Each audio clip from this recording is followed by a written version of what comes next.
నమ్మినంత రాజేశ్వరి చేయి పట్టి నడుపును, శరణంటూ వేడినంత కష్టములను తీర్చును. ఆరోగ్యము ఐశ్వర్యము ఈశ్వరి కరుణించును, దుఃఖము దూరము చేసి శాంతిని కలిగించును.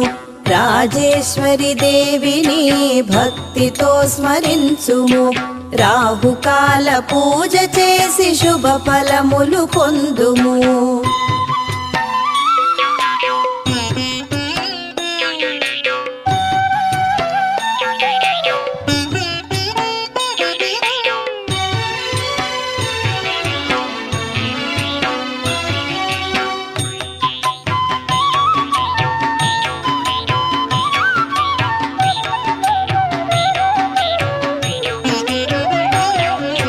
రవివారము